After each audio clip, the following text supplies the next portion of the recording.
Urgent memo to all nations. Please stop all land claim negotiations and refuse taxation immediately. As in 1701, it is time for all nations to put their personal feelings aside and to gather as one voice before it is too late.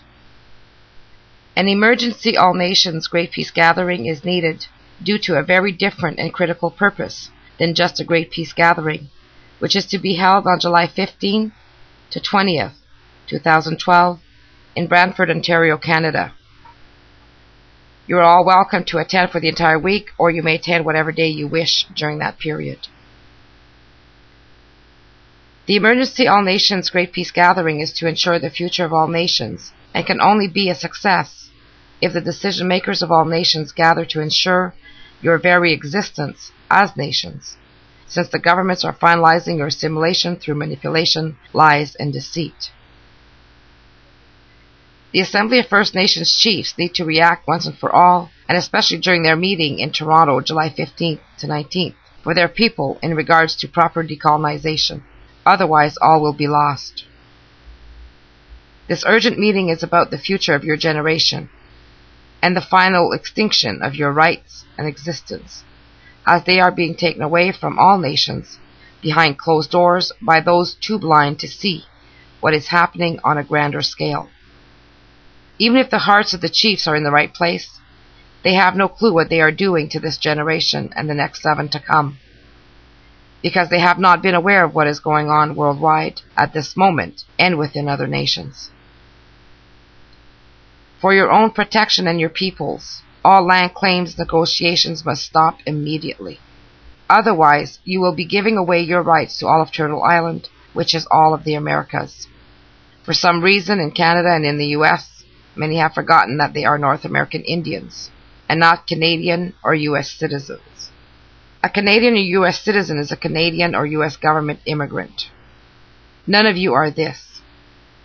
You are your own nations, but if you give in to the Canadian and U.S. governments, this is what you have or will become, and more so, as Canadian taxpayers, slaves, with even less rights and no lands, because eventually their plans include taxation of all lands, which most will not be able to afford, and then they will repossess for non-payment of taxes and force you to sell all you own. This can be seen within the Algonquin land claim being processed now.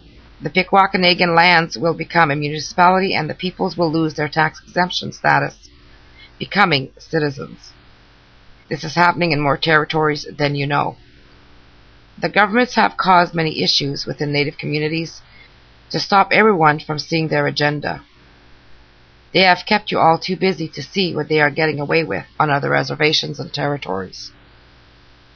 Certain of your people have been chosen to brainwash everyone into thinking that they can do nothing, and again more so into having all Native people think that they only had the right to decolonize and to have self-determination to their immediate lands, when all along it is to all of the Americas, through proper decolonization, under the 1960 United Nations Decolonization Declaration, as long as the citizens, immigrants, are taken into consideration. Under the UN decolonization process, indigenous means indigenous to the lands prior to colonization.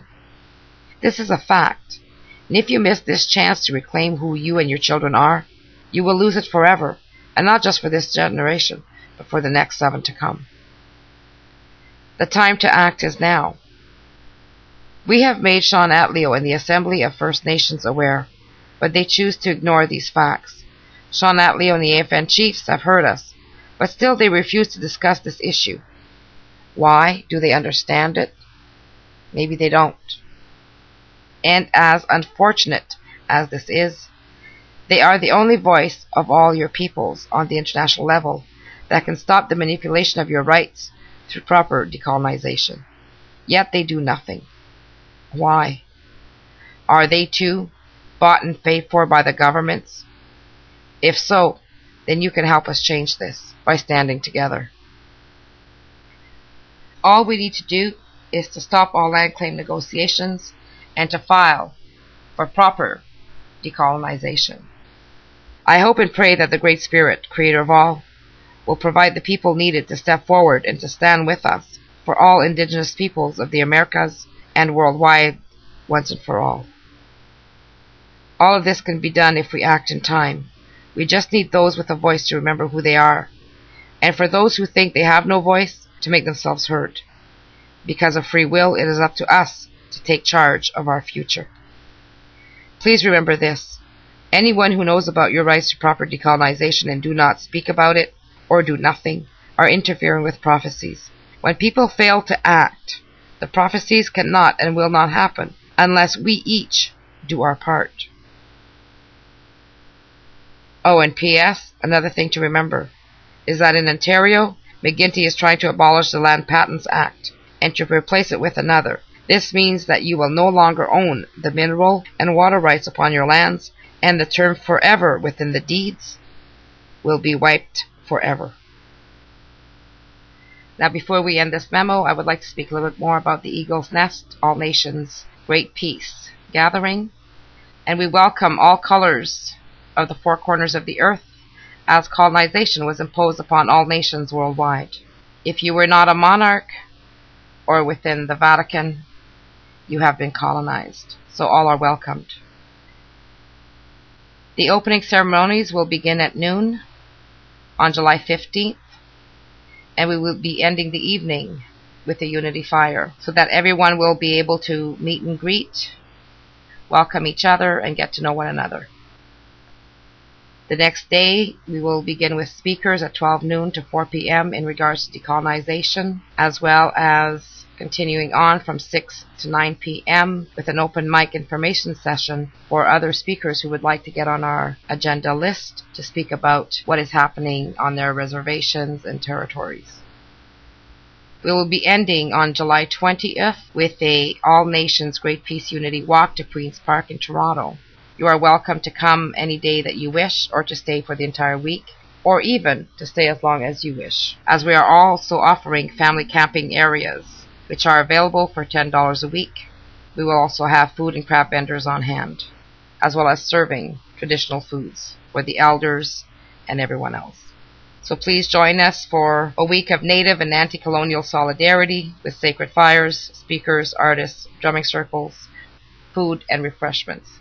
For those who would like to speak during our open mic information session or to be part of the afternoon speakers list, please contact me to make your arrangements. If you would like more information, please go to our website at decolonizenorthamerica.com or .org. You may also revise the petition that we have there in both French and English. Now, with much gratitude and respect for your time, Protected Son, Nicole Lebrasseur. Thank you.